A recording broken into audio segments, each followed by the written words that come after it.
Okay, we've got a live button. And you've got the viewing link open at your end, Nick? You seem to be typing furiously. Jolly good. Yeah, and we're on. We're on, yay. Yeah, there we go.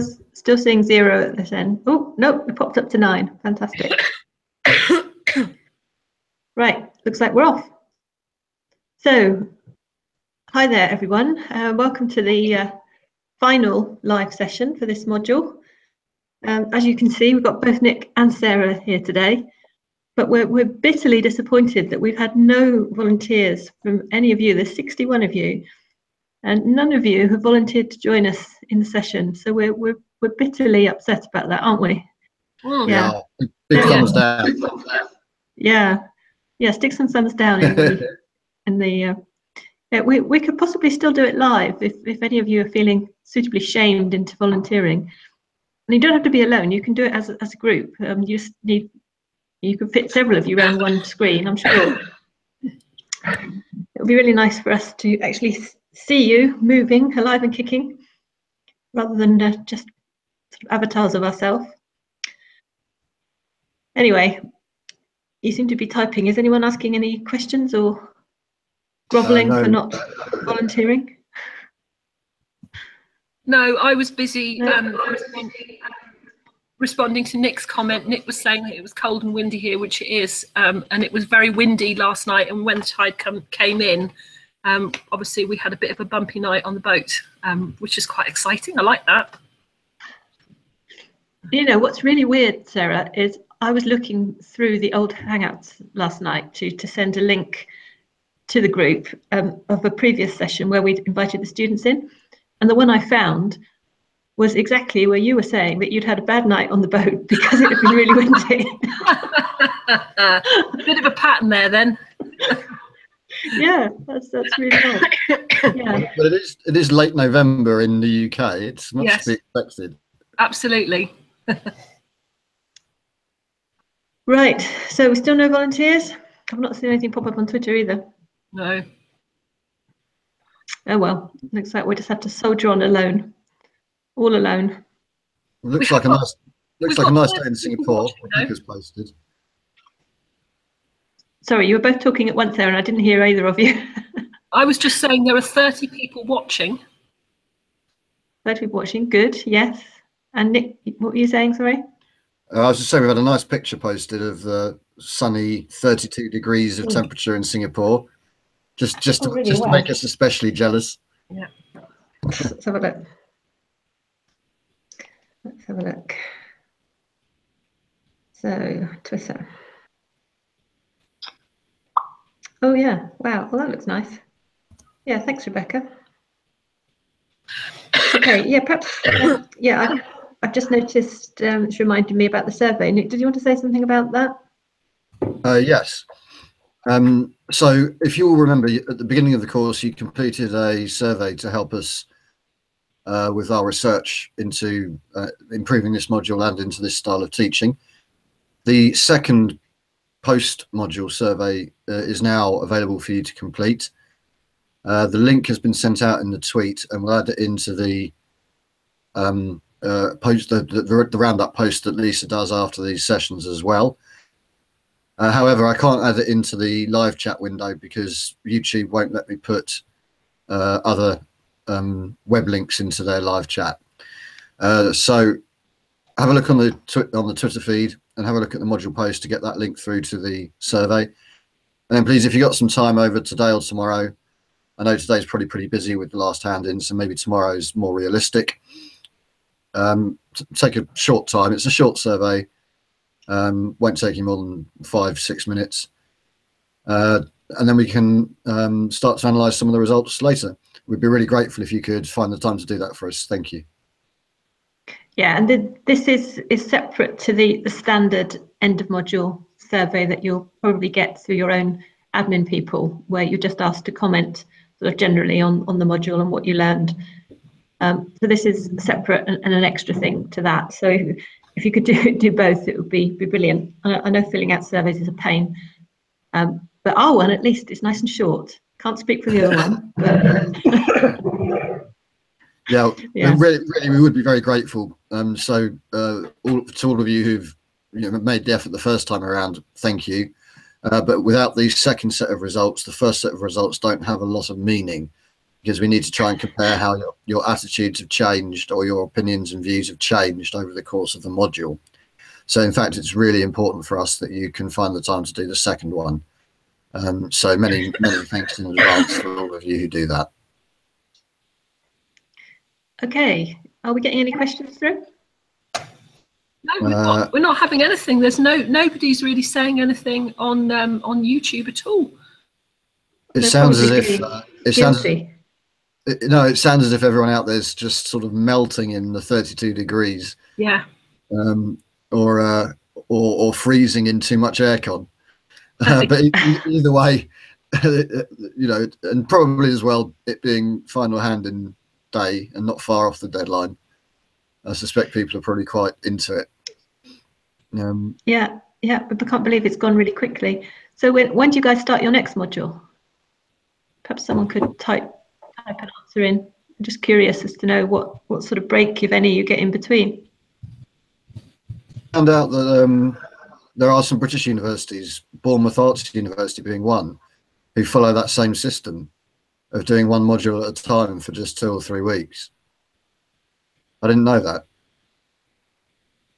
No, I think it's not a bad idea, actually, because in the UK they do the same total amount as you, but they do 4 at once and they're spread all through the term. So pros and cons, I guess. But yeah, one of the advantages is that you then get to make connections between your different modules that you might not make if you did them one after the other. But the disadvantage is that you often have to hand in all of the assessed work for every module at roughly the same time, and you have all your exams for every module at roughly the same time. So that makes life much more complicated when it comes to assessment for the actual students. So that's a negative of the system. yeah, okay. Are we getting anything through? Any comments about modules or their next questions? module starts the day after hand-in for ours. So 30th of November is the start of their next module. All right. Okay. No rest for the wicked. Okay. No, absolutely. Right. So in terms of where we're at, then I'm sure you know this already, but as we've been saying, today is your last day on topic 3. So make sure you get those posted with your self-assessments, and we'll get onto the marking and feedback of those as soon as we can. And also, as we keep saying this week, don't forget the final piece of assessment, which is due on the 29th. So you have got best part of a week to finish that off, maybe slightly less than a week. My maths is getting ropey. But what you've done for topic 3 should very much point you in the direction of doing a good final post, because the 2 topics are connected. And something else for you to complete, don't forget the second part of your self-test, because that allows you to make your own comparisons between your digital literacies at the start of the module, what you've covered during the module, and how that's changed your profile overall, which you can reflect on in the final post. Yeah, and there's lots of things to do. Sorry, Lisa, there's lots of time now from hand-in tonight through to hand-in next week to make that final reflection really good, especially in terms of the videos and self-produced infographics and so on. So you've got the opportunity now to really get into that final post and make a really good effort of it. It's really important to do so because it carries a significant amount of the marks for this module. So it's very easy to think, oh, I've done all the hard work now, I've got kind of a more relaxed week, I'll just churn that out, on the last day. I strongly advise you not to do that. I strongly advise you to really put the effort into this, because it's, as I say, it carries a significant proportion of the marks. And often we find that students underperform in the final post, and that damages their overall module grade. So don't fall into that trap. Yeah, that's That's very true. And we have been reminding you all along to be collecting examples and evidence for things you could use in that post, because it really is kind of a story of your journey. It's not just something you can pull together really quickly at the last minute. So don't do yourselves down unintentionally on that. Can I just add that I see that there's a 900 word limit, and it would be very tempting to kind of repeat all the things, just repeat some of the things that you've written before, or just report on all the things that you've learned. Again, try not to do that. You know, you've got 900 words. Let the visuals, if there's anything that you want to recap, let the visuals do that, and use those 900 words to really get to grips with what you're being asked to do, which is to evaluate how things have changed for you, and possibly even add some new things that you've picked up along the way. That would be really useful. Don't waste the words just reporting on everything that's happened in the course, because that would be a shame. We don't really want you to do that. We want you to really focus on answering the question that you've been, or responding to the question that you've been given. Yeah, so remember, it's to second what Sarah's saying there. Remember, you're reflecting on your learning, on your personal development, and on the development of your online identities and profiles. Reporting and describing what you have done, you're reflecting on the changes and the development. Okay, so that's an important distinction. Okay, are we getting any questions coming through? We did nothing. Nobody wants to know anything. Can we ask for some smileys or thumbs up? Is anybody there? We've had a smiley, but it wasn't really directed. Any smiley?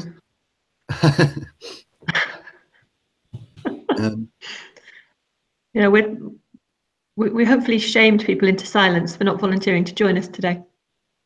Okay, we've had a question from Stella, who asks, the initial self-assessment that we did is to be included in reflection for topic 3. No is the answer to that. So that self-assessment you did of your digital literacies at the beginning, you can repeat it again at the end to see how you've developed. That gives you lots of information to use in the final reflection, not in topic 3, in the final reflection, because that way you can say at the start of the course, I was ranked myself as 1 for creating and posting images online. I now rank myself as 4. So clearly my digital skills around creating have developed. That's the sort of thing that you can use that for. Although often that sort of information can be best represented in an infographic. You can have a before and after kind of section in the infographics. That can work quite well. Or you can do it as a little video. But it's to help you in the final reflection, not in topic 3. Oh, Sarah's dying there. You all right, Sarah? Yeah, thank you. Yeah, I mean, have a look back at some of the work that was posted for the final post last year or the year before, and you'll see some of the different ways people have approached the task. For example, instead of just sort of taking a picture of your self-test and sticking it in lock, stock and barrel into your post, think about more creative ways you could display it. For example, some people did graphs which showed a line for the different categories at the start and another line at the end. That's just one way of sort of representing the changes in a very clear and easy to read way. But yeah, by all means, have a look back and see what other people have done. You have actually got slightly more words to play with. When we changed the structure this year, we reduced the total number of topics that you did. It used to be 5, you've only had 3. But we did actually increase the word limit on the last post. So just bear in mind, if you do look at previous ones, that they are slightly shorter than yours will be. We've had a question. Otherwise, there is accurate. So we've had a question from Tanya asking, are we supposed to talk about all sections in the self-assessment? That's a bit confusing. Self-assessment is what we do when we mark ourselves at the end of each of the topics. If you mean that, then you should be marking yourself in all of those sections, yes. If you mean the reflection, the final post, then remember, we're not asking you to describe what you did section by section. We're asking you to reflect on your overall development throughout the sections. But if you could clarify that question a bit for us, Tanya, that would help us to answer you more accurately. I expect she means the self-test, doesn't she? I'm not sure. It could be self-test, it could be self-assessment, or it could be final reflection. We're not sure. Okay. Okay. Yeah, but I mean, as a general response, don't feel as though you have to comment on everything. I mean, there may well be some things that you think haven't changed or nothing significant enough is there in that aspect to be worth reflecting on. So it's not a case of sort of bringing everything in for the sake of it. You know, what are the important elements, and perhaps why do you think you developed more in some areas than others, for example? But it's not a case of just sort of ticking a box, say, right, yeah, I've done that category, I've done that category, I've done that category. Yeah, so Okay. hopefully that answers your question, Tanya. She was talking about the self-test, and yeah, you mean, you know, it might be interesting that a particular area hasn't changed. So you might want to talk about the fact that the first self-test, it was a 3, and in the last one, it was still a 3. You know, there might be something interesting about the fact that that hasn't developed. But it's up to you to make those decisions. Yeah, there might, you know, you might have already been a 5 because you're an experienced blogger, and you're still a 5. You know, if that's the case, then there's not much interesting to talk about there. It's up to you to decide. If you choose to visually represent it as well, then it's probably worth having all sections in that. But it's up to you. You know, it's your choice. It's your reflection, and it's your self-test, and it's your development. So what's interesting for us to read about that? Okay. Any more questions? No, that was the last question. I've just basically typed up Nick's remarks and just said, you know, we don't want you to go through section by section. If there's one in particular that's where there's a huge improvement, or conversely none at all, you might want to comment on that. But again, you know, use an infographic to sum up the key points, and that's fine. You know, focus on the more important thing, which is the reflection of what's happened, your learning journey, not describing things step by step. Okay. Okay. Well, I'm just going to have a look at Twitter and see if we've got any more pictures come through. We haven't, sadly. Oh dear. Everyone's very quiet Twitter's today. been quiet. Rebecca was nice and retweeted my survey link. That was a good effort. Yes, well Thank done. you for that. Yeah. Okay. Okay. Yeah. And it was Rebecca that posted the nice sunny picture as well. Yeah, thumbs up to Rebecca. Yeah. Okay. We had a great picture of me yesterday with bunny ears on, Nick. Oh yeah. On Twitter. Yeah, it was really cool. I was moaning that I was tired of seeing pictures of me on a laptop screen, and then one came through with bunny ears, and I thought, oh, that's all right. I like that one. Yeah, there's been a few of me looking less than stylish. So it's hard to look Right. good. I mean, if you think about the different layers of that, it becomes quite interesting.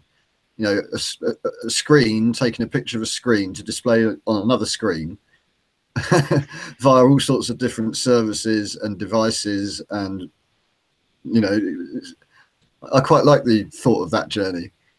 You know, Yeah. these pictures that make me on the screen in Singapore have been beamed halfway around the world, and then photographed by a mobile phone, and then uploaded to Twitter and beamed halfway back again. It's sort of, you know, I find these types of journeys of files, images, data quite interesting, strangely enough. I don't suppose Tim Berners-Lee ever envisaged that right back at the start. I shouldn't think so. I wonder how many servers those images have passed through on the way to and from each other. You know, Yeah. how many different countries have they dropped in to visit? You know? Okay, well, perhaps we could put in a final request for you guys to send us some pictures of you. You're being really quiet. We've got some pictures of views and of us on laptops, but it'd be really nice to see some real smiley faces of you guys at your end, not just the yellow smileys. So it would reassure us that you are actually there.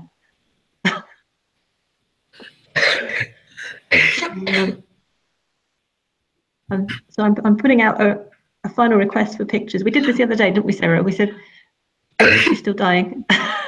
Yeah, sorry. Yes, we did. We said we weren't going to switch off until we'd seen a picture, and eventually we got one. So we probably do the same today. Except today we want at least 5 pictures. That might take a while. Okay, so everyone's coughing today. We have had a comment on YouTube from Julian. Could you share your personal experiences from before you started teaching the module to now? That's an interesting personal experiences. Yeah. Go on then, Nick, off you go. Okay, so reflecting back on what I've learnt, I suppose, through this process. I mean, obviously, we've taught this module to you guys in this way for a few years, so it's something we're really reasonably familiar with. I learnt that, for me personally, I learnt that trying to interact on the MOOC, on Twitter, on the Hangouts, and through all the feedback documents was quite a challenge. It took up more of my time than I thought it would. I also learnt that although we changed down from 5 topics to 3 topics this year, it didn't seem to in any way reduce the amount of marking. If anything, I probably spent more time on each individual topic giving feedback this year than I had previously.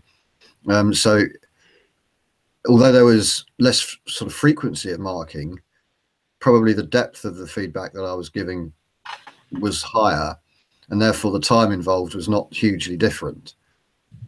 So the things I might reflect on for future runnings, where we might see what we can do about that sort of stuff. I'd also say that I think overall running the MOOC, or having you guys involved with the MOOC at the same time as that was running globally, was a really good thing. I hope that the interactions that you may have had on the MOOC proved useful, and certainly I think a lot of people were the MOOC is a very good starting place for their topic posts, and I thought that worked quite well. That's the first year that we've done it like that, and it's a reasonably kind of new use of a MOOC, and it's one of the reasons why we're trying to research that by the survey we're asking you to do. So I think I probably learned there that worked quite well, and it's something that we would want to try and look at depending on what you tell us about it and what the research tells us about it. But if that's a reasonably positive thing, then it's something we might try to look to do in other modules, and develop that type of teaching in greater depth. So that's where I would say I've changed or learnt things from before we started to now. How about you guys?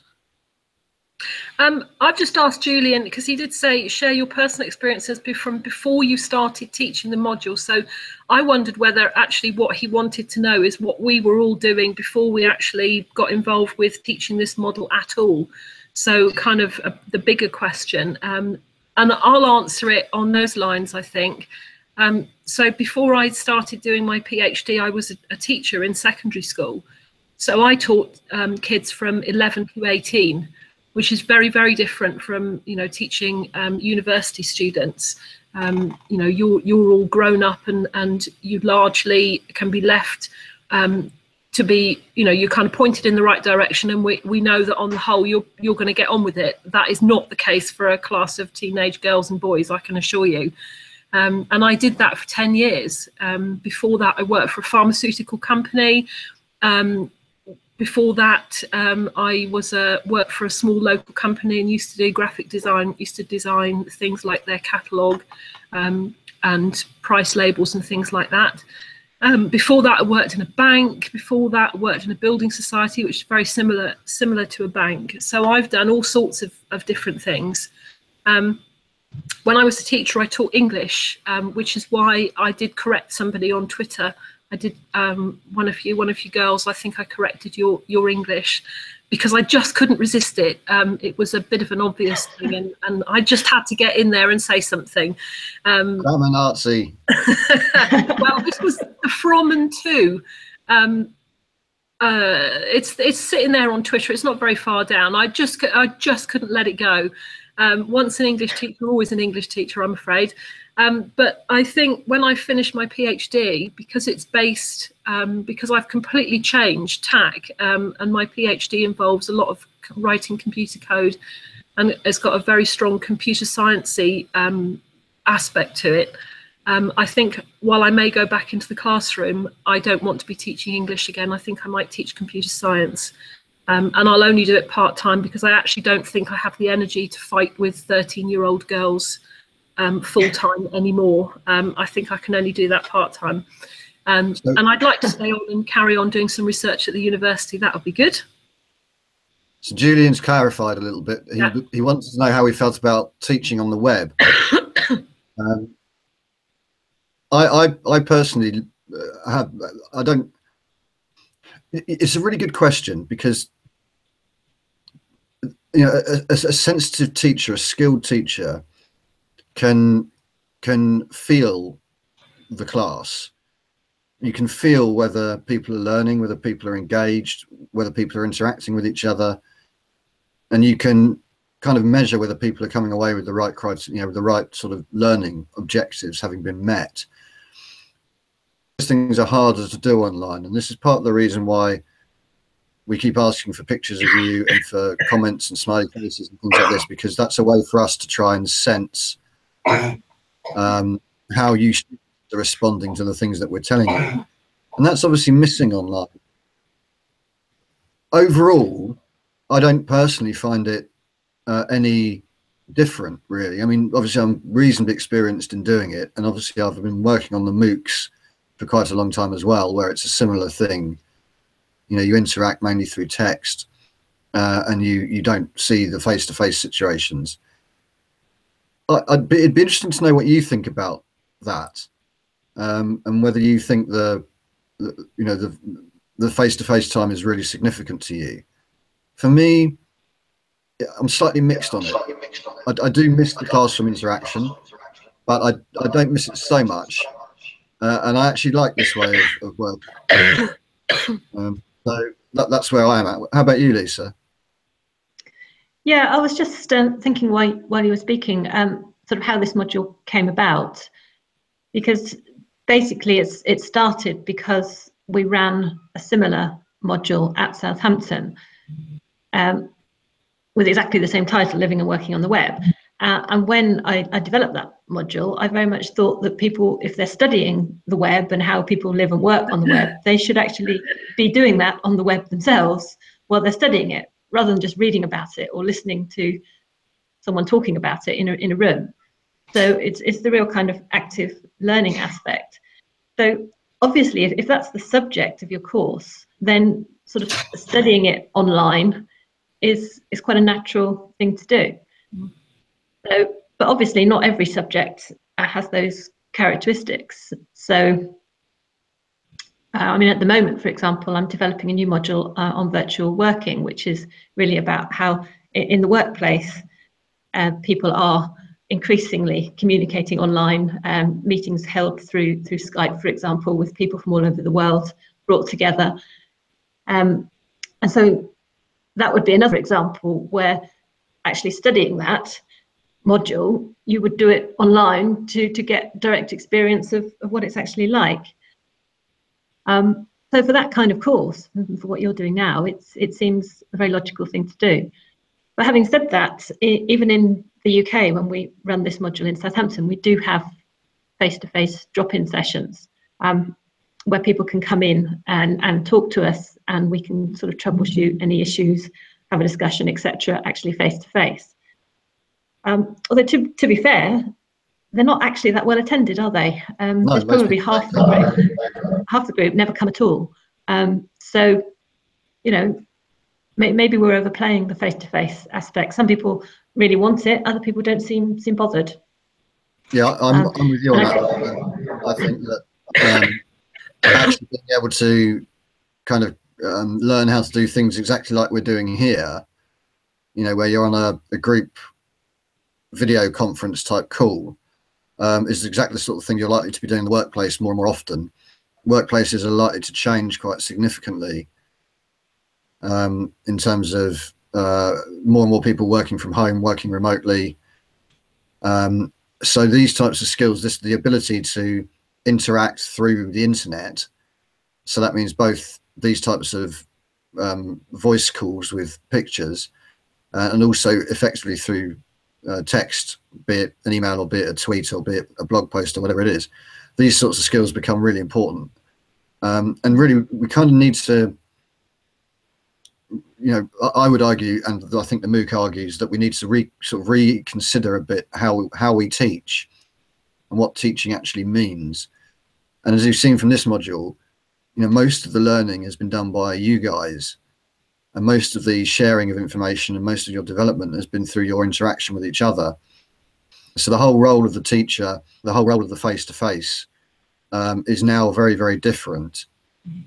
So for me, I think these types of modules are the future. And I think as teachers, we need to become skilled at doing these types of modules. Now, you guys are lucky because you've got Lisa and Sarah and me who do know what we're doing with this. But obviously there are many, many university level lecturers out there who would feel quite out of their depth doing something like this. So there's all sorts of interesting issues around here. It's partly what my research is into. And as you picked up from the MOOC, I think we learn through our personal learning network, through attending a class and being talked at for an hour. So for me, I love these types of modules, and I think this is how more and more of our teaching ought to go. We've had another question from Josie saying, in our personal lives, do we have multiple online profiles? Why or why not? So again, I'm happy to kick off. Yes, I do have multiple identities. I have a private identity, which I used for friends and family on a particular platform. And I have a professional identity that I use in everything else. The pictures are slightly different, but I don't have a fake picture. I don't have a non-identifiable picture. I use my real name all the way through, even on the private stuff. But I manage my professional sort of social media, so my blog, my Twitter, my LinkedIn, with the professional view. And I have a couple of other platforms I use for private and personal stuff. How about you guys? I have one identity that I use for everything, and what I do is I manage my privacy settings, and I do it that way. So I don't have a personal and private; it's all the same. What I will do though, for example, if I do go back into the classroom teaching young people, obviously younger than you, so younger than 18, I will turn my Twitter feed private, because that's just too public a thing to have students, young people, looking at what I'm writing, because I do comment on teaching, the teaching profession. I make all sorts of political comments. Sometimes I can't resist saying some quite controversial things to people on Twitter because I just think they're being idiots. And I don't, while I'm not teaching, that's not a problem. But as soon as I go back into the classroom, then I will go private, because at that point, I'm not just representing myself, I'm representing a school. And so the whole, everything becomes a bit different. That's not such a major thing at university level, but even so, if I was employed as a lecturer here and not a student, I would still consider having maybe turning my Twitter feed private, or perhaps having a more professional identity. I don't know, but I only have the one. The other thing I was going to say was, so Nick and I have very different views about teaching, and certainly when it comes to, for example, secondary school, I'm much more in favour of direct instruction. I'm not in favour of too much in the way of personal learning networks and kids kind of managing their own learning, because I don't think that works. Where it does work is when you have students that are 18 and over, that are more mature, and then I think this model can work really well. But there's no substitute for face-to-face contact, and I wouldn't argue that lectures are going to be dead either. because I think that a lecture offers the opportunity to deliver some really complex knowledge in a way that this kind of learning platform can't. So I see it as a mixture. This kind of learning definitely has a place, and I may well try something along these lines, modified, when I get back into the classroom, because I do think there's some real benefits here, but just not quite as loosely constructed as we've had with you. If I was, doing this with teenagers, it would have to be much more controlled. But, I like doing this, and it's been a really interesting way of delivering learning, and I've really enjoyed it. Yeah, you see, I think in response to that, the key thing is how effective are the different methods for learning? And this leads to the question that Sahana's asked, where she asks that whether if we feel that those who learn through, who learn through online platforms learn the best.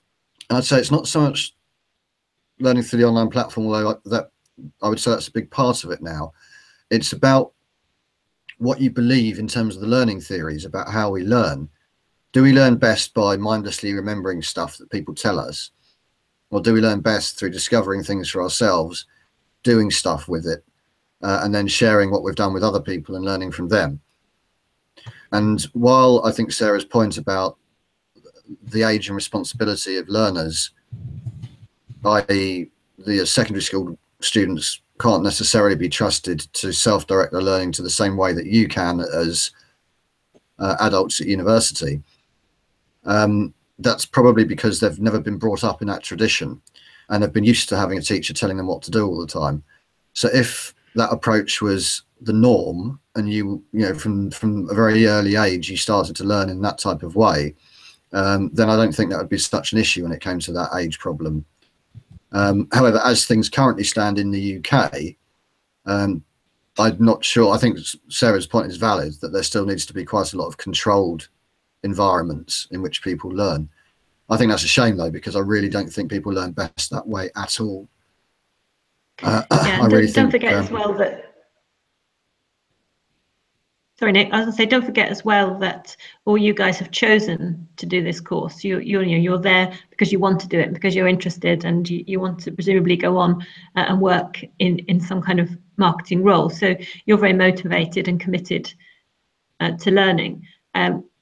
If we're contrasting that with the situation that Sarah was talking about, where you've got a classroom of teenagers who are just there because they're told to be there, and possibly most of them don't want to be, or some of them don't even want to be there, then that's a very different dynamic. So it's a bit apples and oranges, really. Yeah. Well, I would cancel anyway, that. We're wittering on. Most of them in secondary schools, those in secondary schools who don't enjoy that experience, is probably because the method of teaching is not one they respond to. They don't like sitting still on their own, listening to someone, or if you can find a teaching approach that motivates people, then I don't think that that's a barrier. I think it's easy to say, universities, people have chosen to be there, secondary schools, people are required to be there by law.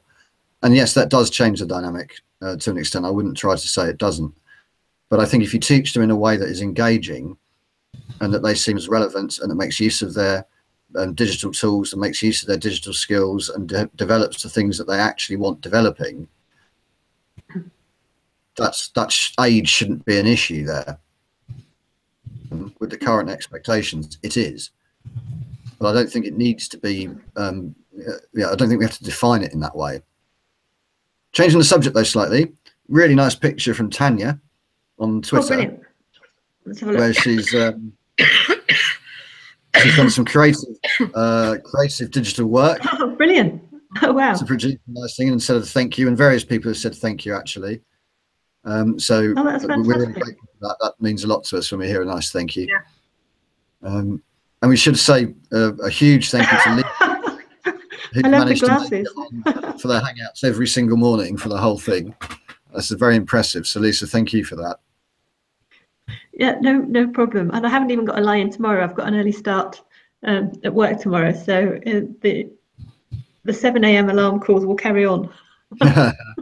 Nice comment from Min Hui.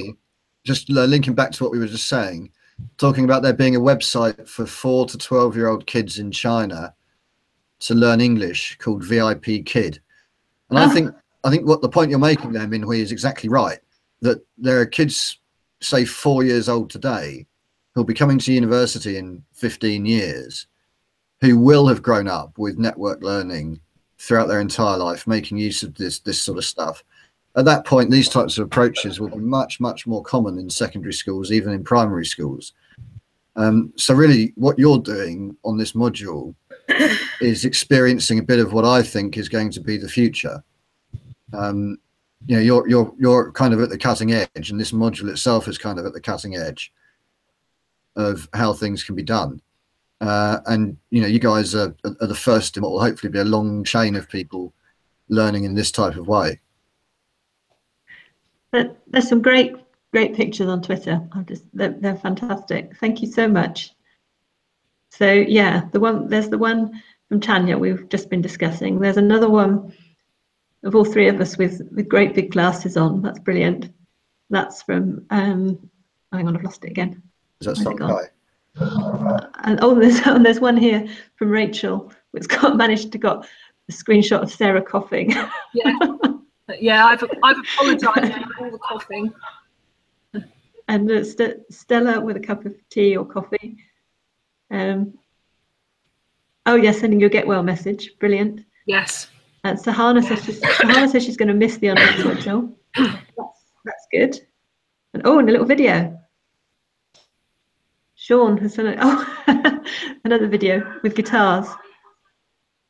We've also just had one in from Sin.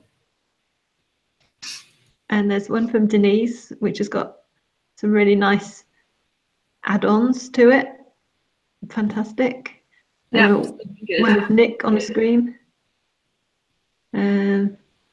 Wow, there's loads of them here. See, we made the 5. You see, Lisa, you were pessimistic. We did. I had faith. Well, it was a real struggle the other day.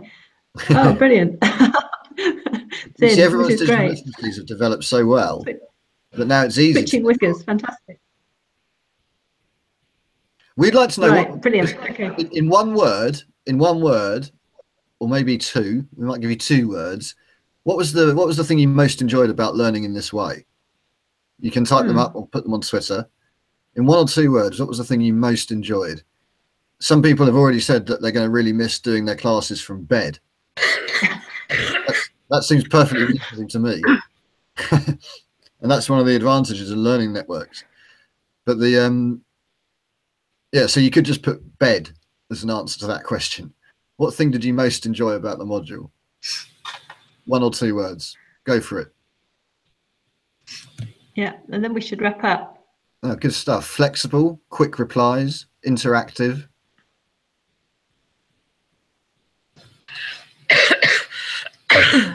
Yeah, Sean's also asked that if you ever visit Southampton, can we be his tour guide?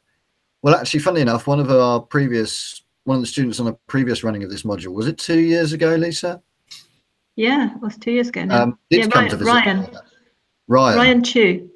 Yeah, did come to visit in Southampton. Lisa and I did meet him, and we went out to the pub and had fish and chips in a very British fashion.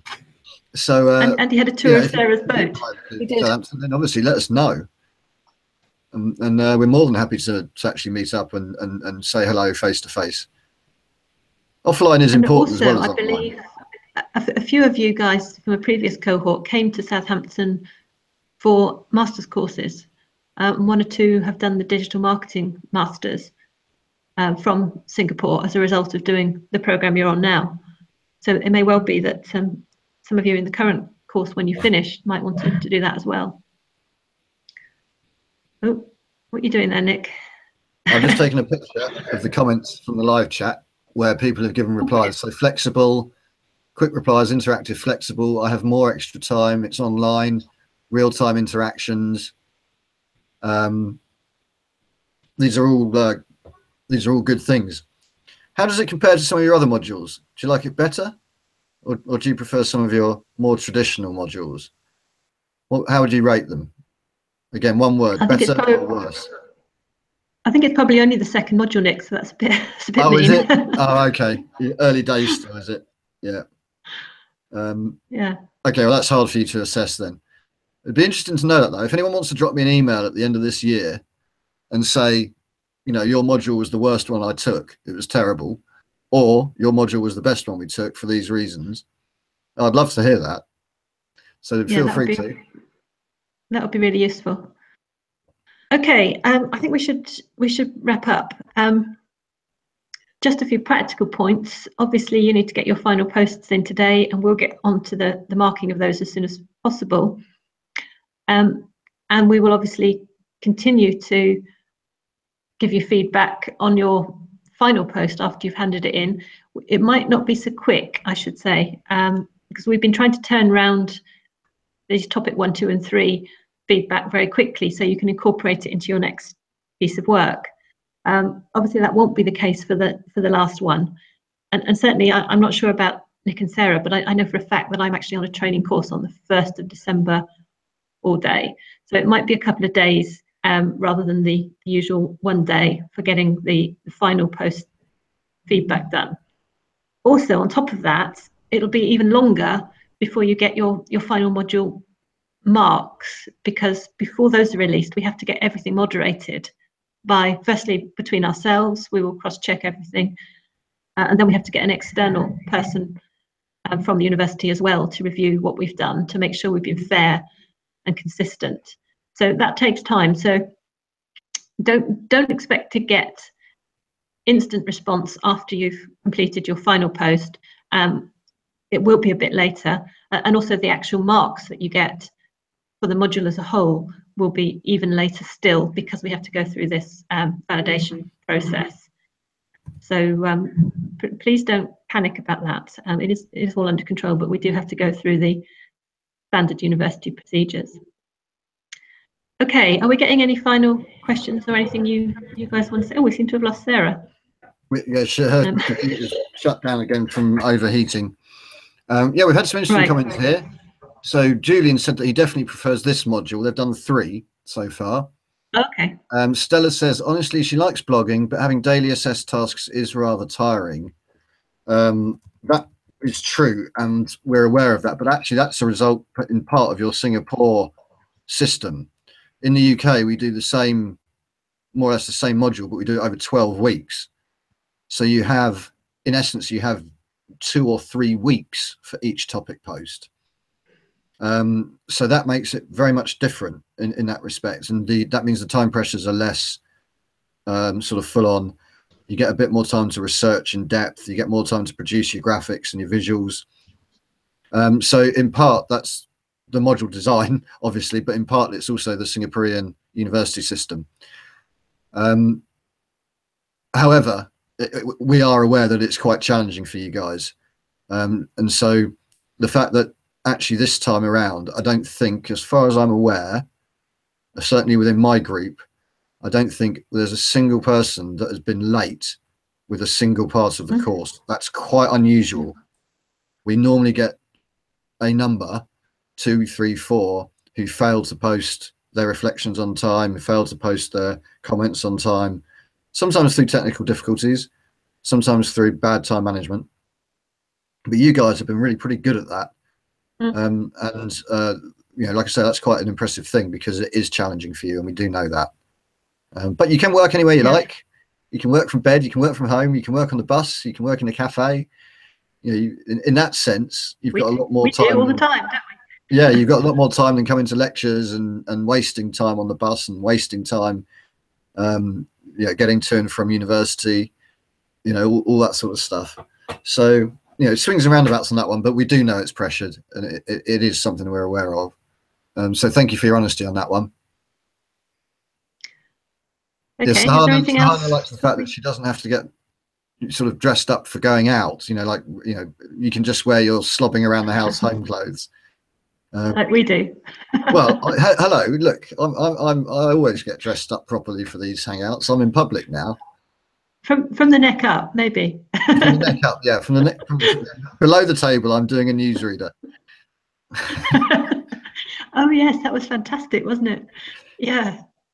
Oh, I should find a link to that. You guys might not have seen it. Was it in Singapore I'm not that sure. it happened? I think it probably was, because that's when we do the hangouts, isn't it? No, that's that story. I mean, the newsreader that got up while he was being interviewed live and he wasn't dressed below the waist. Do you remember that? I'd remember the story. I Because can't remember what Oh country yeah, it it was fantastic. It was a BBC interview. It was only a couple of months ago. It was a BBC interview. It was being broadcast live, and this guy was talking. It was obviously, you know, a Skype type session like we've got now, and his children came into the room, and you could see them in the background. And so he actually got up to try and sort of make sure they stayed off camera. And that was what, because he got up, the people watching, i.e. everybody, you know, it was a BBC News live story, realised that he had his pyjamas on. And it was hysterical. And then the nanny appeared, or his wife. It was either his wife or a nanny. And you could see in the background this figure sort of frantically trying to drag the children back out of the room. And it was, oh, it was incredible. It was really funny. Brilliant. I'll find it and post it for you, because it kind of sums up so many issues around, you know, on the one hand, the convenience of being able to do that, you know, conduct a live interview, which is broadcast globally from your own home. So on the one hand, there's the whole flexibility side of things, and then there's all what could possibly go wrong at the other side. So it's a brilliant example. Had some nice comments. Anyway, I'm wrapping. Some nice comments from Rebecca and Alicia about one of the things they love about it is being able to snack and eat during class. I mean, they've got big smileys on those, but yeah, to me, that's an absolutely. I always allow my students to eat in the classroom. I always say it. If you want to eat, you want to drink, that's fine. Because if you can't concentrate because you're hungry, and you can't think straight because you're thirsty, you're not going to learn anything. So as far as I'm concerned, you should be able to eat and drink in the classroom anyway, so long as you don't make a mess, as long as you don't leave the wrappers everywhere and drop crumbs all over the floor, or if you do, you clear it up. But which is fine. But I'd much rather my students ate rather than sitting there feeling really hungry, going, I can't concentrate on a word my teacher's saying because all I can think about is the fact I really need a bowl of noodles. You know, this is, for me, this sort of stuff is so obvious, and yet so many educational institutions tell you no food and drink in the classroom, no mobile phones, blah, blah, blah. I mean, it's just the wrong approach for me. But then I'm perhaps a bit unusual in that respect. And Julian's commented that he likes this way of learning because it's very interactive and it allows someone who is a bit shyer to express their ideas more. That's a really interesting point, Julian, and something that we've found a few times. And actually, there's been research into this that shows that in online interactions, various interesting things happen compared with offline interactions. You might be interested. I'm going to blather on about it for a few moments very quickly because it is really interesting. If you're a woman in an offline meeting, it's rare that you start the meeting. It's normally a man who begins the meeting, sets this sort of agenda and sets the initial direction. And it's very rare that a woman kind of summarizes and concludes that meeting. It's normally a man who takes on that role in the face-to-face situation. However, online, that changes. Women are much more likely to start off conversations, much more likely to sort of manage that conversation, and much more likely to round it off and conclude it than they are offline. And the same applies to people who are shyer. A classroom situation, teacher says, you know, who's got the answer, or talk to me about this. Those who are more confident will speak up first, not because they're trying to dominate, but just because they have more confidence and they're involved and engaged. But there's lots of things that shyer people, or people who feel more worried about speaking up, or even people who are just politer and want to let other people go first, those people's voices get lost in a classroom situation often. And the point you make about that, them being able to much more readily express their ideas and have their voice heard, is really important. The same thing goes for people who are operating in a foreign language in a classroom. So if you're from overseas studying in Southampton, it's likely that the native speakers will speak up before you, because you're slightly worried about your level of English and will you say something wrongly, and whereas a native speaker can just speak. Online, that changes, especially through the text interactions. These are really interesting benefits of teaching in this sort of way. that people regularly forget. Okay, so I think we should wrap up, unless there's any more burning questions come up, Nick.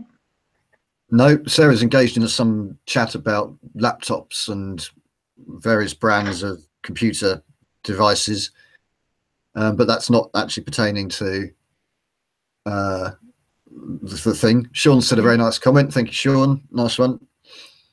What did he say?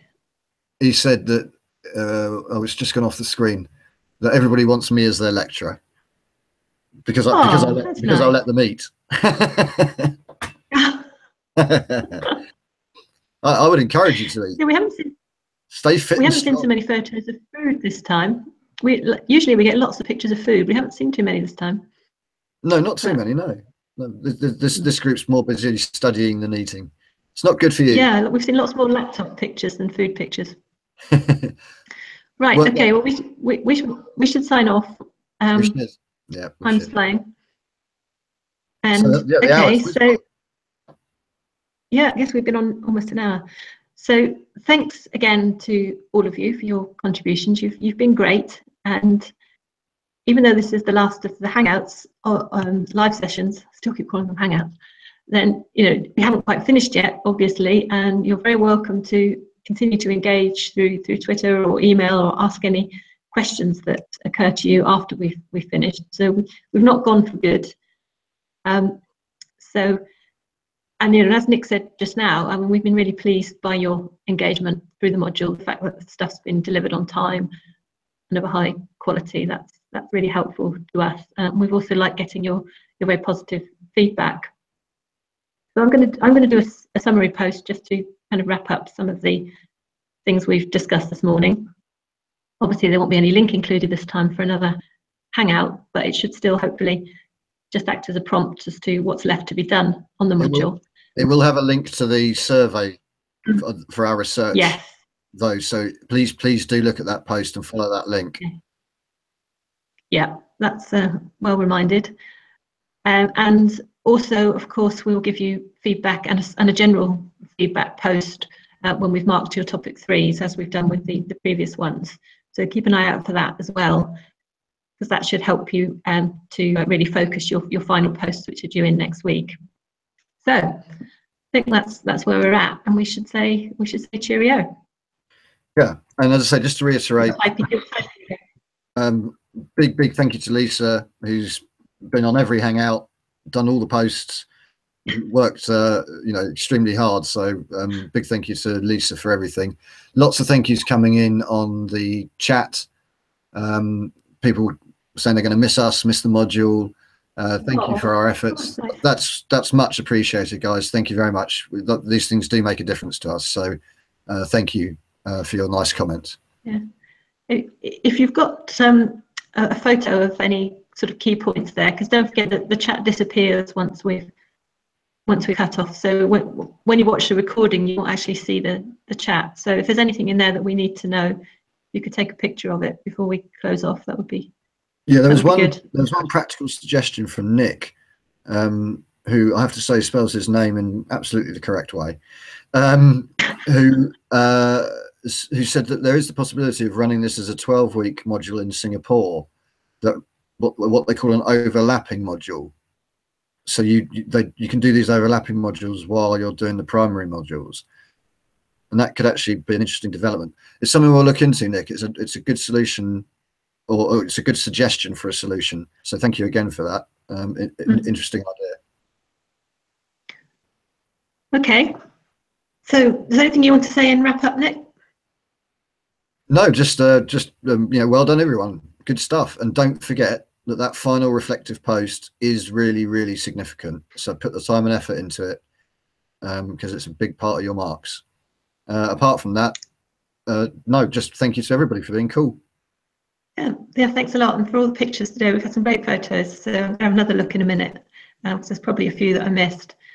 So thanks for that. I'm going to hit stop very shortly, and we'll say cheerio. I'm sure Sarah said goodbye via the chat room as well. Yes, yeah.